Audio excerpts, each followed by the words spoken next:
Dr. Lester is a storyteller. He is a public scholar, a speaker, a community activist, and an author. He is the founder and executive director of Love Beyond Walls, a nonprofit organization focused on raising awareness about poverty and homelessness and on community mobilization. Dr. Lester has also received numerous awards for his community activism, including being named one of Atlanta's top 500 leaders by Atlanta Magazine, being named one of Coca-Cola's History Shakers, receiving the National Urban League Humanitarian Award, Brawny Giant Award, the American Express Next Gen Award, the BCI Author of the Year Award, the SCLC Society Social Advocacy Award, Atlanta's Voices 50 Under 50, the True Atlanta Award presented by the Atlanta Hawks, Fulton County School Service Award, Plywood People's Innovator Award, and BCI's Author of the Year Award. This guy has done a few things, just a couple. And so it is a privilege to have him with you. He has three ideals that drive him. One is that anyone can make a difference. We don't live forever. And the last one is it's worth dedicating one's life to ensuring no one feels invisible. Dr. Lester, thank you so much, man. Thank you so much for giving us your time this evening, but also thank you for dedicating your life to serving people that we all know that Jesus loves very much. Thank you for being here. Yeah, thank you. Thank you so much. Wow, man. Deeply humbled that you would give me an opportunity to just hold space and excited about the conversation. Can we dive in with just an opening and primer on like just your background, man? Like how your origin story, yeah, share what you want, how much you want. But I'd love to know kind of yeah, how where your story begins, and sort of how it began. Yeah, man, I feel chills right now, and I probably do more now than I have in the past. And I just want to say why. First, I want to acknowledge my privilege in this space. Uh, I hold a PhD. I am considered a professor and an academic, and also a leader of an organization. And you know, there are many people who emerge from or are still lodged in the social context that I emerged from that will probably never be able to hop on a Zoom because of uh, technology, the digital divide, or access to our education, or even have the social equity in terms of the wealth of relationships to navigate this thing we call life. And so I just want to name that, man. But that hasn't always been my story, right? I remember one story in particular. The day I was begging for change as a teenager in front of a local gas station. I had just run away from home, and not to go into too much detail, but to paint a picture that can pique your imagination. It was so tense and unsafe, or I thought it was unsafe at that moment, that I thought as a teenager that it would be best for me to be unhoused. Right? At that time in my journey, I didn't have a cell phone. I did have a vehicle at that time that I had worked and saved up for, and I drove it with the gas hand nearing E to the local gas station. And so there were people walking in and out of this gas station. And mind you, it's a school night. And as you can imagine, as many of our friends who are unhoused experience the cold stares, the mean mugs, and the social distancing that is just not related to COVID, but has been happening for decades towards those who are unhoused. I experienced all of that.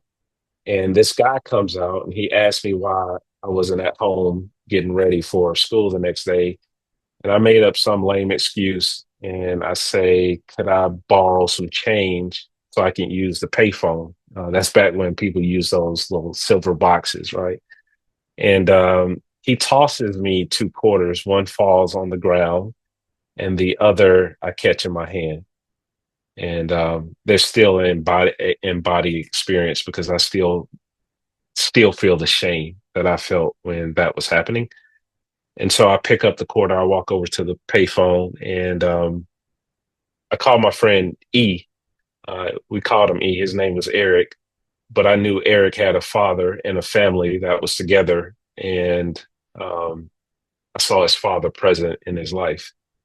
And so E picks up the phone. He says, "Hey man, it's a school night because it was really late." I say, "Hey E, you think your father and mom would allow me to come over because I'm hungry. I don't know where I'm going to get a meal, and I think I'm going to sleep in the park again tonight." And when I say sleep in the park, I meant out of my car. And he puts down the phone. He goes and literally engages with his parents. He comes back and he says these words I'll never forget. He says, "Come on over. My family loves you." Mm. Um, I remember that long drive. Uh, it was long to me, but it was short in distance, probably maybe 2.5 miles away. I pull up. Mr. Moore is walking down the driveway, and he tells me to roll down the window. He hands me food, and then he says, "Look at me," and he taps me on my chest. He says, "I don't care what you're going through. You're a leader." I'm like, "Mr. Moore, like, you know, I grew up in the '80s. I saw uh, my mom, who was a black woman, lodged in, the trifecta of the experience of poverty, injustice, and social trauma, right? And I saw her raise two kids, but I also felt the absence of my father at that time. Me, a leader, right? That doesn't really compute." And Mr. Moore became the first person I could look at. But then Mr. Moore hands me the soccer ball, bro, and I want to talk about this soccer ball, and then I'll pass it back. But he says, "You're just like this soccer ball," and I was like, "What do you mean?" He's like, "A soccer ball is placed in between two teams in an environment it did not ask to be in." And just like me and you, we're born into families in between two parents, and sometimes we don't ask to be in those environmental contexts. But he says, "You're just like this soccer ball because you've been kicked around." And I felt that. But he says, "You want to know how the soccer ball survives all of the kicks?" And I was like, "How, Mr. Moore?" And he was like, "Because of what's on the inside of it." And then he starts to talk to me about what's on the soccer ball. He tells me to turn it around, and it had this phrase. It says, "Made for all purposes," meaning that it was made for social conditions. But Mr. Moore used that as an analogy to talk to me about my purpose and God's call for my life. And then he says, "Every soccer ball has a goal." Mr. Moore became a person that built the bridge between me and my mom, but he was a mentor. He told me that one day I would start an organization to support and advocate on behalf of people who I can identify with. He was the person I could ask, should I put myself through college? He was the person that said, "Yeah, you should marry her," when I was a little indecisive. And I've been married going on 19 years. He was the person that told me I would be a great father. Um, but I also remember when Mr. Moore passed away the first year I started my organization, Love Beyond Walls, and I spoke at his funeral. And everybody there at the funeral was people who were unhoused, people who had supported, people who had gotten off the streets. I mean, former addicts, like the whole nine. And I'm standing up there, I'm in tears, and I'm like, yo, like, that's how I want to live my life following Jesus. I want to make sure that my story or the testimony that God has given me is used in such a way that I remind every single person that I come in contact with who has been made invisible by systemic injustice, by trauma, by poverty, by all of the things that social and political rhetoric uses to define people, does not feel that sense of invisibility. And so when you ask me that question, it's very complex.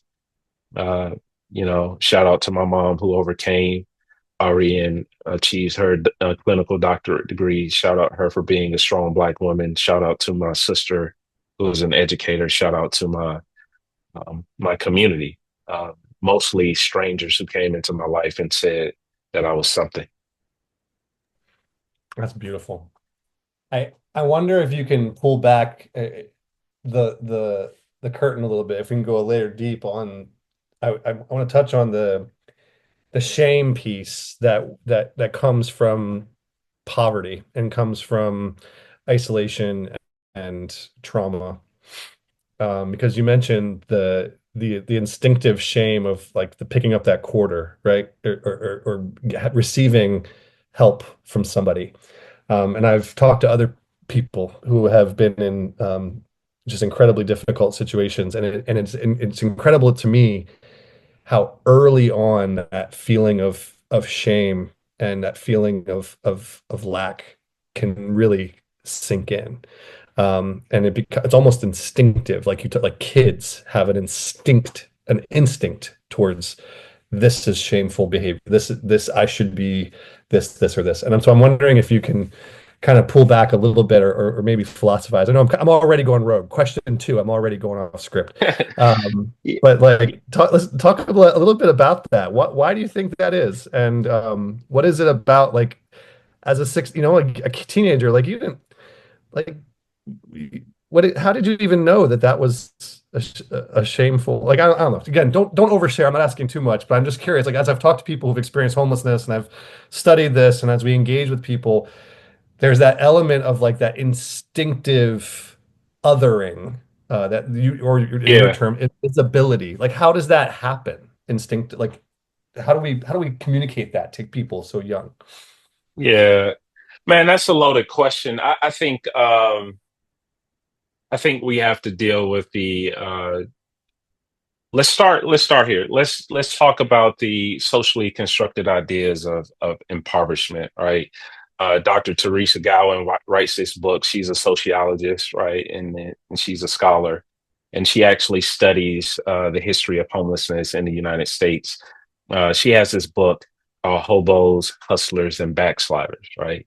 And she has this framework about these ideas related to poverty. She says they're broken down into three frameworks or narratives: sin talk, thick talk, and system talk. Um, and when she talks about the sin talk narrative, she is like really unpacking these socially constructed ideas and equating that to like if you are poor, then you must be lazy. If you are poor, then you must be a criminal. If you are poor, you must not have any moral character. If you are poor, you don't have any worth to contribute to society. If you are poor, I mean, you fill in the blank, right? And um, she says, going down in that chart, ways to address this. And right next to it is punishment. Punishment. And so through the narrative and the social framing of how we see people who are impoverished, there's this socially framed idea that to be poor is to be equated to being punished, right? And I think a large part of shame derives from not wanting to be viewed or punished in a way, punished by social exclusion, punished by being other, punished by being seen as less than, punished by being seen as not having anything to contribute to society, right? We have to wrestle with that. And then there's this second framework. She talks about, sick talk, right? She says, I always know when people are trying to use both sin talk and sick talk to dismiss an opportunity to be proximate to someone who is unhoused based on the rhetoric and the narratives that they use. And this sick talk is when you kind of relegate somebody to just having a mental health challenge, or you're using addiction to define how you engage with that person, right? Which actually strips a person from their personhood. And I just want to parenthetically part right here and talk about the notion that to be alive is to experience trauma. Right? I have friends and colleagues who have access to wealth and resources, who have the wealth and resources to access a mental health clinician, LPC, a licensed family social worker, et cetera, to do sessions, right? Whether they're paying sliding scale or not. But then we take that, our privilege and our access to these things, and then we say things like, well, they need some mental health support, right?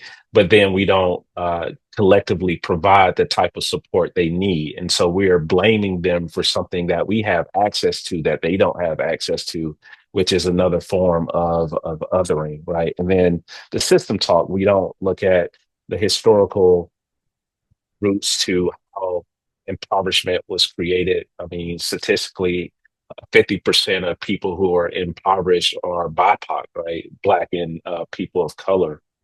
And there are some historical roots there, access to housing, right? Access to home loans, access to being, pushed to certain parts of town and having lines drawn around your communities emerged from that type of context. So when I talk about poverty, it is complex, and that's why I kind of define poverty as a lack of access, because poverty is just not about economics, right?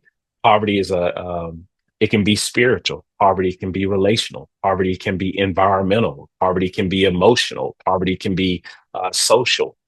Poverty can be occupational. And I think sometimes we kind of reduce this conversation of poverty just only to economics, right? And we'll say things like, well, why don't they just, get a job, right? But not realizing that more than 20 states still adhere to the federal minimum wage of $7.25 an hour, and you can't just work your way out of poverty. There's an article that was released on Atlantic, and I'm just like, Just go, man. years ago, bro, and the name of it is It Takes 20 Years to Escape Poverty Without Anything Going Wrong. And so this economist did this research, and he's looking at how relational equity is tied to someone's ability to escape impoverishment, right? Um, but when you look at the clinical theory, like the wellness wheel, basically that states, in order to be well, you need a well balanced, kind of container of emotional well-being, social well-being, environmental well-being, all of these things. And if any of those things are out of alignment, they look at it through the lens of the clinical field, looks at it, say, there's something that's not going to be well, something will be unwell, because all of these things are interconnected, right? If you live in an environment with urban hassles, right, air pollution, you walk outside, you see dilapidated buildings like the area I grew up in. You see, you're afraid of gunfire, like these urban hassles in your environment. That's a form of poverty in itself. And then there's research that shows that poverty is a form of trauma, right? That sometimes we separate poverty from trauma. It's oh, you're going through poverty and then you had trauma. It's like, no, I've been traumatized by poverty, by spiritual poverty, by emotional poverty, right? Environmental. If you're living in the food desert, it can impact your physical. If your physical is impacted, your emotional can be impacted. If your emotional is impacted, your spiritual can be impacted. Your relational can be impacted, and so all of these things are kind of interconnected. So, man, I said a lot. I'm just like kind of rambling, but You're doing I great. think I think we need to think more complex about the experience of poverty, and being on this side now as a researcher. Like, I research public policy and its impact on the sense of self-worth of those who are unhoused, doing policy analysis, and then looking at the history of homelessness in the country.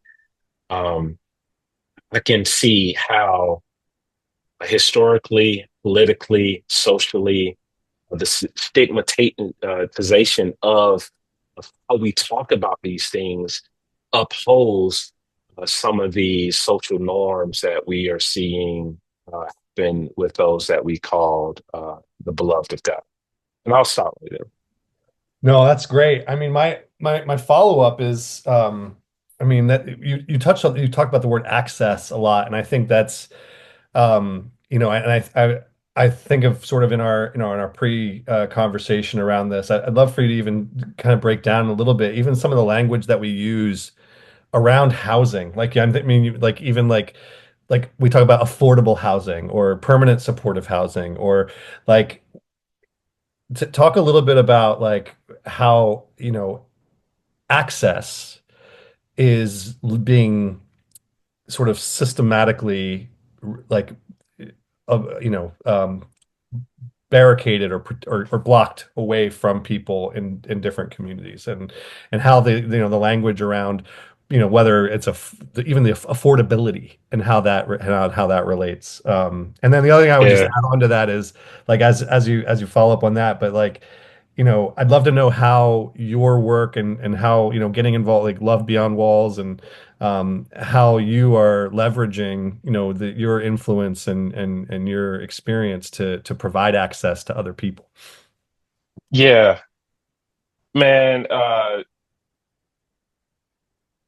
As you were saying this, I was thinking about Cornelius Taylor. If you haven't heard of him, you can look him up. Young brother who was living in an encampment here in the city of Atlanta. They did an encampment closure, and a city worker was driving through bulldozing tents, and he was still in it, and he was crushed, and he lost his life. Um, all types of protests, erupted.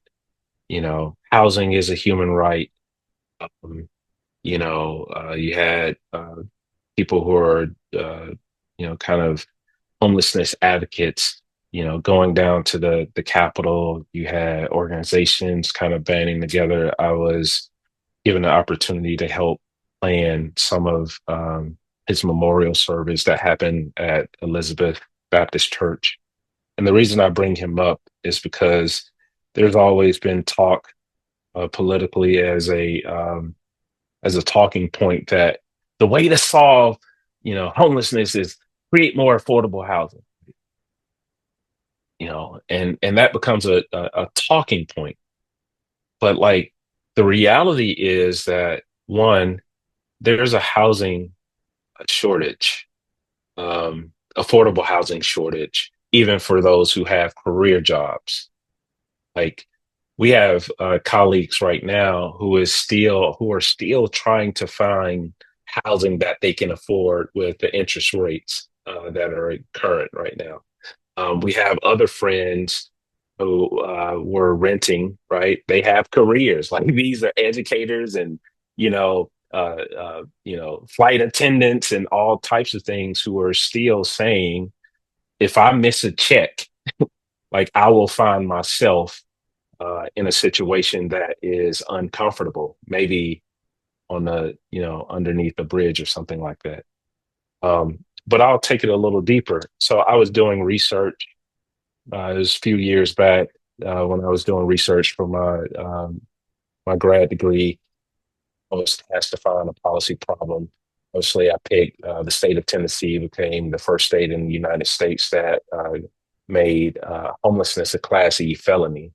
If you're found sleeping outside on public or private property, you can be given a felony charge, right? And so I'm arguing politely with my professors, and I'm like, "Yo, I'm looking up." Documents, and I don't see, I see all these rhetorical artifacts for politicians, but I don't necessarily see the narratives of how this is actually impacting those on the ground, namely those who are experiencing homelessness. And so I started to form this question: how is public policy actually impacting the sense of self-worth of those who are unhoused in real time? How is public policy keeping those who are outside of what ML King is describing as a beloved community, which is a question of belonging? And then thirdly, what is the social analysis or the critique that someone who is unhoused, who is experiencing this in real time, has of this public policy that's being enacted? And so I argued to shoot a film, and my dissertation became a film, a short film called Homesick. I traveled and I lived on the streets in the state of Tennessee, and I slept on the streets in Nashville, Chattanooga, Knoxville, and and Chattanooga, Knoxville, to Memphis, a block away from where King was assassinated. And so when I was in Memphis, right, a block away from where the King assassination happened, King was there taking a stance with those who were impoverished, sanitation workers, kind of standing in solidarity with that strike, and his life was taken. I was a block over and I was interviewing people who were unhoused because I wanted to center their stories in this political discussion, like how to assert. And there were churches who were partnering with local law enforcement where people who are unhoused could not even stand in the parking lot. Churches, you know, I was in the parking lot where, ministers would come out and shoo us away or threaten to call the police just for standing. And there was nowhere to stand. And so what we found ourselves doing is walking all around. And then I turned to my friend and I asked him this question. I was like, yo, what do you think about affordable housing? And he looks around, he says, we can't even afford to get our identification cards. How do you expect us to afford affordable housing? And some people talked about affordable housing in ways that was out of touch with the reality of the lived experience. And he says, like, what we need is accessible or low income housing. So I say accessible housing because it reframes the issue. That could be low income, that could be smaller square footage, right? In some cities and states, like what if somebody wants to retrofit a shipping container because it doesn't meet the requirements of the local zone and there's a law where you can't retrofit it, then that creates a barrier where someone could have access to a housing, right? In a different type of way, then you bar an organization or something like that from actually providing um, accessible housing through excess, right? Because we don't know what to do with our excess and how to use our excess to actually address the issue. What about multifamily options? What about rezoning laws? What about multi-use? So when I talk about accessible housing through the framework of poverty and homelessness, I'm actually saying how do we get really creative and innovative and think as a solutionary as opposed to talking about problems to create more problems? I normally say it like this, and I'll pass it back to you. Homelessness is one of the only justice issues where you can be labeled for something that you don't have and then punished for trying to survive it. You can be labeled by something that you don't have and then punished. Man, that's so real. I guess I wonder also, like, as you think about these things and as you like lead this organization, um, what have you seen that again, I'm kind of going off script here, forgive me, but what gives you hope, man? Like what, because again, I know that for me, this is a question I get asked quite a bit. Jesus, like, what are we saying, bro? Like, oh, All right, fair. Okay, you just you know what I you mean? just played. That was man. You whipped that card out real. That was like a sword drill, man. That was Like, there's a verse in Matthew 9, and the social setting is that there were a bunch of people who were impoverished, who were broken, who were weary, who were scattered, and the way it's described, it says that they were like sheep with no shepherd.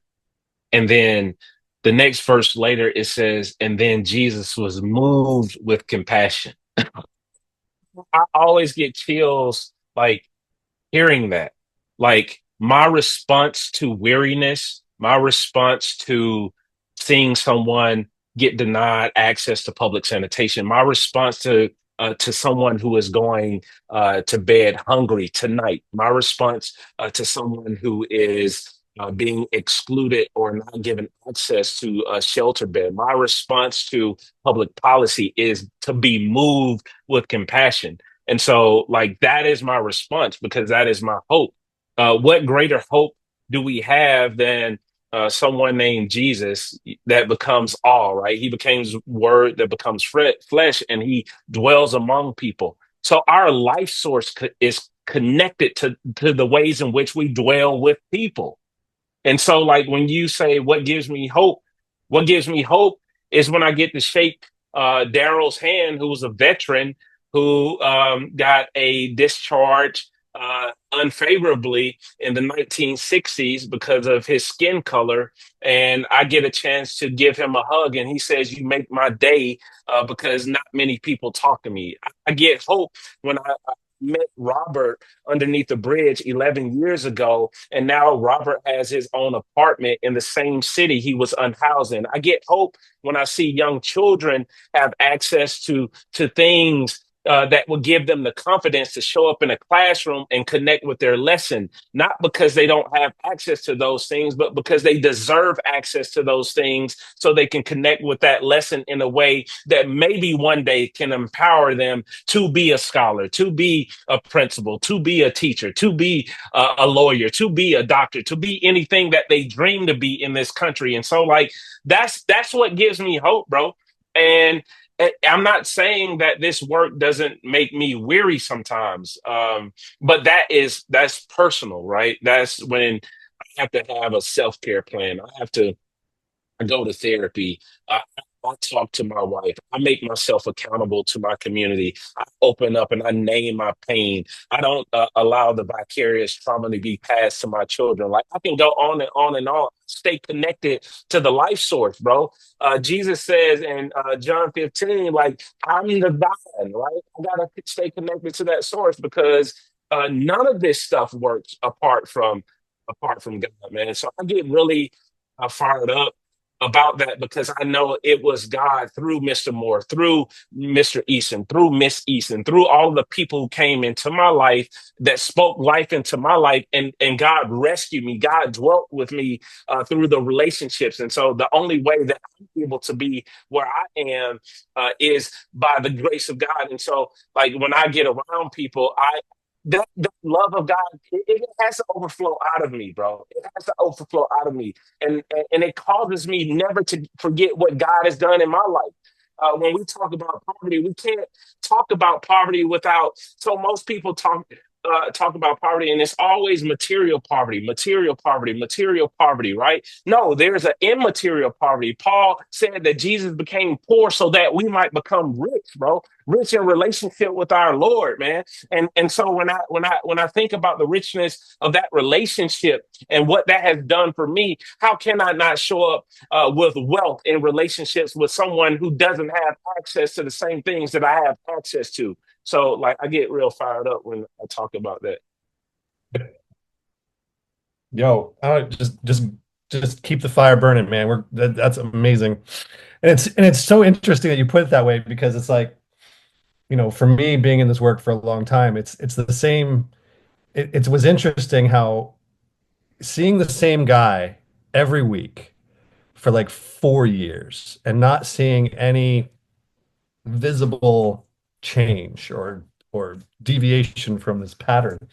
Um, and if someone asked me like, what are the impact on me in my not getting weary in well doing, um, and how do you continue to show up and what do you show for people who are not who are from all physical Western perspectives see them not moving forward or making progress and the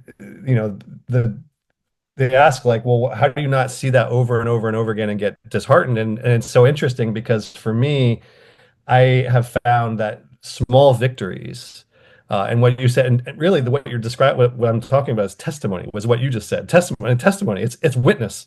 It's witness to the fact that for every person that we see every single week, again and again and again and again, and we don't see where they are in their journey. We don't know when that, what breakthroughs look like for those individuals and when. And we don't know how, like, I mean, I think about Jesus's parable of the rich man and Lazarus, the beggar outside of his city. Lazarus ends up in heaven in the parable, and the rich man ends up on the other side, and is begging Jesus to send Lazarus to dip his, finger in water to cool his tongue. And he's, I think the line in the scripture in that story is, and in this life he had good things, and in this life he had bad things, and now those things are reversed. And like, that's the way it goes. And it's so interesting because if you put it in context of what we're talking about, like, the fact is that someone who it's a tragedy, and it's something we should fight with everything that we have to keep people from dying in the streets. At the same time, measuring their progress or measuring our impact based on visible signs of progress is not always, is actually looking at the lens all wrong. Yeah, yeah, and it's so from a scholar practitioner perspective, like my role in the work, I'm not I'm not in this work to be in control of people's change. I've seen so many people give up because they wanted to be in control of the work. And I go back and I read Paul's words, and it says, watered, sowed, God gets the increase. So is my responsibility to sow and water and get the increase, or is my responsibility to just be faithful to my calling? If it's just, creating a meal every week, I have to be responsible for that. If it's doing intakes, if it's raising funds, if it's and believing and trusting the fact that God will use all of it from all of these different angles to bring about the type of change that God wants to see in someone's life. Um, I think sometimes we get mad at the slow progress of the fruit, when in reality, we should be focused on making sure the root source is strong. So when the fruit comes, it can bear, right?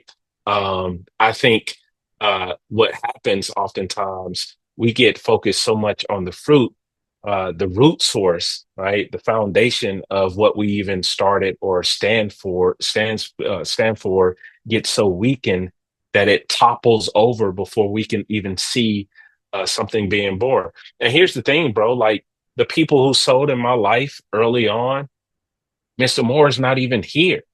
There are people on this call right now who are benefiting from a seed that he sowed when I was a teenager.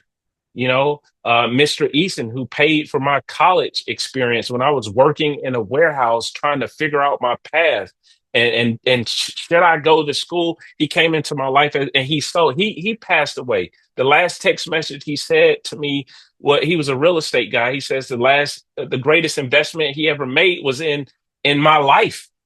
You know what I mean? And so, like, when you think about it in terms of those contexts, I think sometimes we glorify our efforts so much that we forget that we're just called to sow and to water and to be present with people and to stand with people in their suffering and to be in solidarity and to lament with people and to unpack and to see people as who they are, because inherent worth and value is not measured by extrinsic things. And I think we got it wrong in Western society. Like we measure worth based on, what school did you go to? What did you graduate from? What coffee shop do you visit? Who do you hang around? Who do you know? How many followers you got? How many, and we start to equate, what kind of car you drive, all these things based on these external things. So like when someone comes into our presence and they don't have those things, my question is, are they less worthy? Are they less worthy because they slept on the street? Are they less worthy because they woke up in a tent? Are they less worthy because they may get a meal from a trash can? Are they less worthy than someone who may have access to those things? And no, because the playing field is level. God never starts with the external things. He says, and look at the heart. That's what he says. I look at, right, and so that's how we should show up, right? not just being, because I know some people right now, like I always ask people who have access to housing, who's the last person that hurt you in your life? And sometimes it's people who have access to housing. There's research that shows right now. I gotta say this, man, because so there's a myth, right, that people who are unhoused commit more violent crimes than people who are housed. When actual research shows from Johns Hopkins University that arrest records, like just studying the context of Baltimore, found that although people who were unhoused were more likely to commit like nonviolent crimes, like I need to sleep next to a heat in the winter or something like that, they were less likely to commit um, crimes against an actual person or property. And I think that reframing is essential because sometimes we have to constantly check ourselves in the ways in which we view people. What if somebody is to be unhoused and that's just their journey? Will you still be their friend when you can't see any progress? Will you still call them by their name? Are they still worthy of a meal? Are they still worthy of a cup of coffee and you sitting next to them? Can you still leave the corporate space or wherever you dwell and still have the same 110% respect for someone who woke up out of a tent versus someone who has a office space? You know what I mean? Like, it's like, yo, what are we doing? I'm not in this work just to get metrics and profit and all of that stuff. I'm in this work to be relational and to be with people who have been excluded. And if that leads somewhere, we're going to celebrate. If that leads to a smile, we're going to celebrate. If that leads to just a hug for the day, we're going to celebrate. If that leads to someone for the first time opening up and sharing their trauma because they never had the courage to share that, that's a huge step and that's a huge win. If that's making a connection to another organization that can help further someone along greater than we can, like, bro, that's why I'm in the work, right? And so, yeah, man, metrics has destroyed us, and it's weakened the way in which we show up in proximity. Hmm. I think, yeah, yeah, if you're focused on data, I think you may need to get in another practice because we're in the people business. No, that's so good. And I know listen, I would love to just ask you questions for like 3 straight hours. I'm going to ask you one more though, because I know we got breakouts and we want to be able to honor your time. And thank you so much for the gift of your time this evening.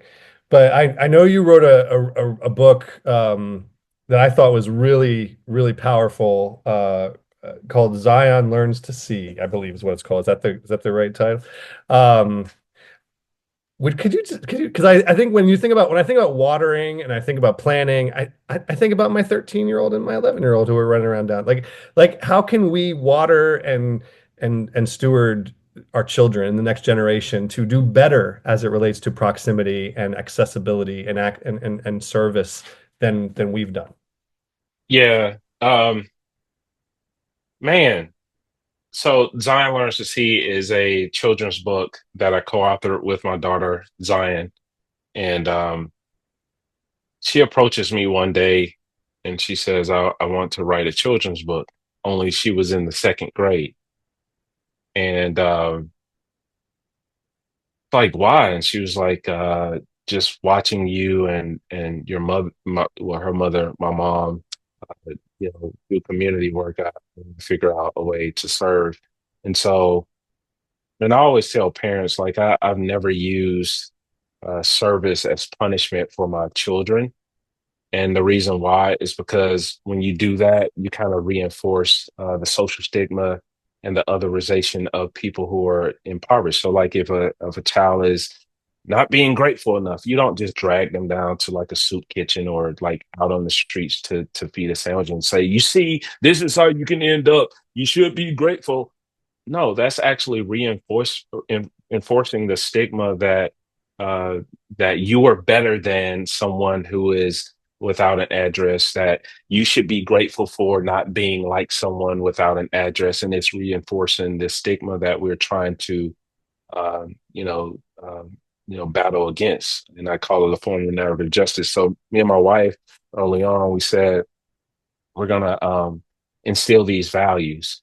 And so our children, my son TJ, like they don't know the difference between going to the movies, right, or going to serve. It's both fun, right? Or going to get their favorite meal, or going to support a friend in the community. It's like it's even, right? Well, sometimes because they're still kids, but like they understand that that is a value that we stand for, because service is not an event, it's a lifestyle.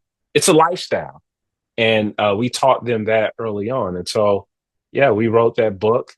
It's about a real relationship. My daughter's now 17, and it came out last year. And yeah, she's teaching kids about why service is important, why you don't have to be a certain age to serve. Like, you know, how service is a lifestyle, how you can serve your peer who may be a student, who may also be unhoused.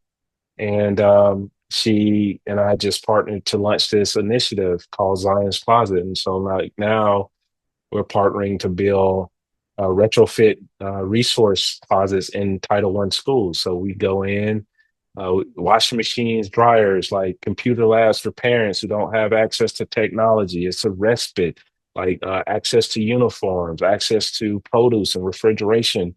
And yeah, we started with one, and we have a long list of schools lined up. And it's like, dog, all this started because I invited my children into also being a part of this calling, and not using service as something I'm dangling over their head, as something that they should view as, if I don't do right, I got to go do this, you know? No, it's a part of our family. And I think if you are raising children, create space for you to serve with your child in a way that is that has some equity and equality there. Amazing. Oh my gosh, it's so good. Dr. Lester, thank you. Yeah, so much. I'm gonna, yeah, just I'm sure I'm speaking for everybody on the call, but just thank you again for your faithfulness. I think a couple things that came to mind as you were talking is, that God doesn't call us to be successful, he calls us to be faithful.